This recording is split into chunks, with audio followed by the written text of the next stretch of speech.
दोस्तों नमस्कार। माना तो यही गया है कि जनवरी 2024 में जब अयोध्या में राम मंदिर तैयार होगा, उसके बाद हिंदुत्व का नारा समूचे देश में बीजेपी कुछ इस तरीके से गुंजाएगी और बीजेपी के साथ आरएसएस और उसके तमाम कैडर देश में कुछ इस तरीके से सक्रिय होंगे कि चुनाव के शुरुआत होते होते बीजेपी की जीत तय हो जाए। यह देश में लहर बनने लगेगी क्योंकि हिंदुत्व का कार्ड 2024 में खेला जाना है और इसकी आहट लगातार हो भी रही है। लेकिन यह कहां किसी को पता था कि 2024 तो दूर की गोटी हो जाएगी और कर्नाटक चुनाव में ही हिंदुत्व का कार्ड खेलना पड़ जाएगा, वह भी बजरंग बली के नाम पर। और उसके आसरे भी अगर चुनावी जीत नहीं मिली तो क्या यह हिंदुत्व का कार्ड जो 2024 के लिए संभाल कर रखा गया वह भोथरा साबित हो जाएगा और दोबारा इस कार्ड को खेला नहीं जा सकता है, क्योंकि बार बार यही सवाल उठेगा 10 बरस की मोदी सत्ता के बाद भी हिंदुत्व का कार्ड बीजेपी क्यों खेल रही है और आरएसएस देश भर में क्यों घूम रही है। ठीक उसी तरीके से जैसे ही कर्नाटक में बजरंग दल पर बैन लगाने का जिक्र हुआ तो बजरंग बली के जिक्र के साथ ना सिर्फ आरएसएस बल्कि विश्व हिंदू परिषद भी समूचे देश में सक्रिय हो गई। और ध्यान दीजिए, जिस तरीके से कर्नाटक चुनाव के केंद्र में बजरंग दल या बजरंग बली या हिंदुत्व कार्ड के आश्रय बीजेपी ने खेल की शुरुआत की है, बावजूद इसके अगर उसकी हालत खराब है तो क्या यह माना जाए कि दरअसल 10 बरस के बाद जब लोकसभा के चुनाव होंगे तो उस वक्त भी जनता हिंदुत्व कार्ड के फेरे में फंसेगी नहीं? क्या ऐसी स्थिति हो सकती है? क्योंकि इसके ठीक समानांतर दिल्ली के जंतर मंतर पे जो महिला पहलवान न्याय की गुहार लगा रही है और आज की तारीख में जिस तरीके से जन सैलाब उनके साथ जुड़ रहा है, वो चाहे खाप हो, चाहे पंचायत हो, चाहे संयुक्त किसान मोर्चा हो, उससे जुड़े तमाम किसान ऑर्गेनाइजेशन हो, सभी की मौजूदगी और खास तौर पे महिलाओं की मौजूदगी जो नारा लिख रही है, नारा लगा रही है कि बेटियां देश की आन बान शान है, भाजपा सरकार ब्रजभूषण शरण पर मेहरबान है। यह मैसेज क्या है? या फिर बहन बेटियों के सम्मान में खाप पंचायत मैदान में यह मैसेज क्या है? मैसेज बहुत साफ है कि पंजाब, हरियाणा, पश्चिमी उत्तर प्रदेश और दिल्ली, यहां से आज जितनी बड़ी तादाद में दिल्ली के जंतर मंतर पर महिलाएं पहुंची, एक क्षण के लिए गौर कीजिए, महिलाएं पहुंची हैं और महिला पहलवानों को ढांढस बना रही है कि न्याय तो मिलेगा। यानी महिलाएं सामाजिक तौर पर जानती हैं कि किन परिस्थितियों से न्याय के लिए संघर्ष करना पड़ता है। और अब 2024 की दिशा में बढ़ते हुए कदम में अगर हिंदुत्व का कार्ड और महिलाओं को साथ लेकर बीजेपी के चलने की सोच अगर फेल हो गई तो 2024 यकीनी तौर पर बहुत दूर की बात होगी। और यह सवाल आज अगर कर्नाटक में हिंदुत्व के कार्ड के साथ उभरा है तो दिल्ली में और दिल्ली से लगे हुए इलाकों में महिलाओं की मौजूदगी जो अलग अलग जगहों से आ रही हैं, उन्हें भी सामना करना पड़ा कि दरअसल पुलिस बैरिकेड्स लगा चुकी है, चाहे वो गाजीपुर का बॉर्डर हो जो गाजियाबाद से इंटर करता यानी उत्तर प्रदेश से, चाहे वो सिंधु बॉर्डर हो, चाहे वो टिकरी बॉर्डर हो, यानी एक तरफ हरियाणा है, एक तरफ राजस्थान की परिस्थिति है, एक तरफ उत्तर प्रदेश है। तमाम जगहों से अगर इस तरीके का प्रतिबंध है तो यह मैसेज बहुत साफ है कि संघर्ष की परिस्थितियां बीजेपी के खिलाफ खड़ी हो रही है और शायद यह उसके लिए चिंता का सबब हो सकता है। लेकिन 2023 में कर्नाटक का चुनाव इतना महत्वपूर्ण हो जाएगा। हमें लगता है पहले एक तस्वीर देखिए, यह तस्वीर दिल्ली की है जहां पर तमाम महिलाएं अलग अलग जगहों से महिला पहलवानों के समर्थन में आ रही हैं और उस तस्वीर को देखिए पहले और समझिए संघर्ष के साथ साथ राजनीतिक तौर पर भी शिरकत, इसलिए क्योंकि निशाने पर और कटघरे में बीजेपी का सांसद है और जिसे बीजेपी की सत्ता बचा रही है। तो सांसद बीजेपी का, सरकार बीजेपी की, तो फिर पुलिस भी बीजेपी की। इसीलिए अलग अलग बॉर्डर पर पुलिस ने आज घेराबंदी कर ली।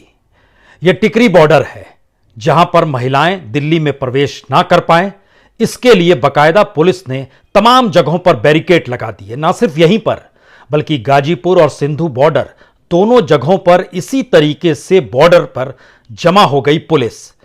अलग अलग माध्यमों से भी, बसों से, ट्रक से, ट्रैक्टर से, रेलगाड़ियों से भी समर्थन देने के लिए किसान यूनियन से जुड़े किसान भी पहुंचने लगे। इतनी बड़ी तादाद में जंतर मंतर पर जब मौजूदगी शुरू हुई तो वहां पर साक्षी मलिक और विनेश फोगाट, दोनों किसानों के बीच और सामने महिलाओं का समूह। यह दरअसल सरोकार की भाषा है, साथ मिलना। और कोई महिला आंदोलन कर रही है, वह भी न्याय के लिए, शोषण के खिलाफ, साथ में बजरंग पुनिया है। यह सारी परिस्थिति बतलाती है कि गले मिलकर, हाथों में हाथ थामकर सब कोई एक साथ खड़े हो गए। और सब बहुत आश्चर्यचकित थे कि अंतर्राष्ट्रीय खिलाड़ी, और जब इन्हें न्याय नहीं मिलता है तो अलग अलग जिलों से पहुंचे इतनी बड़ी तादाद में जो महिलाएं हैं, वह सोचने जरूर लगी यह क्या हो रहा है। और ऐसे में सुरक्षा कर्मियों का बंदोबस्त जबरदस्त तरीके से, ना सिर्फ अलग अलग सीमा पर बल्कि जंतर मंतर पर भी। और यह नजारा जो है तमाम चीजों की याद दिलाता है कि आंदोलन को कैसे रोका जाए और कोई न्याय की गुहार ना लगाए, क्योंकि सत्ता बीजेपी की है। जो कटघरे में है वह भी बीजेपी का सांसद है, तो पुलिस भी तो सत्ता की ही। जंतर मंतर पर यह मौजूदगी दरअसल सिर्फ महिला पहलवानों को देखकर और न्याय की मांग करते हुए संघर्ष के आश्रय मत देखिए, क्योंकि जो आवाज निकल रही है उसमें न्याय की गुहार भी है और फेल होती कानून व्यवस्था भी है। दिल्ली पुलिस ने 28 अप्रैल को एफआईआर दर्ज की। एफआईआर दर्ज करने में भी उसने हफ्ते भर का वक्त लगा दिया और सुप्रीम कोर्ट के निर्देश के बाद एफआईआर दर्ज हुई। एफआईआर दर्ज हो गई तो उसके बाद 10 दिन होने को हो रहे हैं, लेकिन ब्रजभूषण शरण सिंह से पूछताछ नहीं की, जबकि मामला तो पॉस्को के तहत भी दर्ज है। 2 मामले दर्ज हैं और इस दौर में ब्रजभूषण शरण सिंह के साथ या उनको लेकर जो महिला पहलवानों ने किया वह भी अखबारों में छप चुका है। जो कहा महिलाओं ने और जो अपने बयान दर्ज किए वो शायद समूचे समाज को शर्मिंदा कर दें। लेकिन अगर यह आवाज सिर्फ केंद्रित रह जाती कि महिला पहलवानों के साथ है तब तो ठीक है, लेकिन एक पूरी फहरिस्त हमारे पास है कि पंजाब के 16 जिलों से महिलाएं पहुंची हैं, हरियाणा के 9 जिलों से महिलाएं पहुंची हैं, दिल्ली के 3 कॉन्स्टिट्यूएंसी जो हैं वहां से महिलाएं आई हैं, और पश्चिमी उत्तर प्रदेश से किसानों के संगठन और चंद महिलाएं भी पहुंची हैं। यह मैसेज बहुत साफ है कि दरअसल इस दौर में, यानी बीजेपी की राजनीतिक सत्ता पाने की चाह में राजनीति कानून से ऊपर कैसे हो गई। क्या यह बीजेपी के उस कार्ड की लंका लगा रही है जहां पर यह मानकर बीजेपी चल रही थी कि 2024 में महिलाओं को साध लेंगे।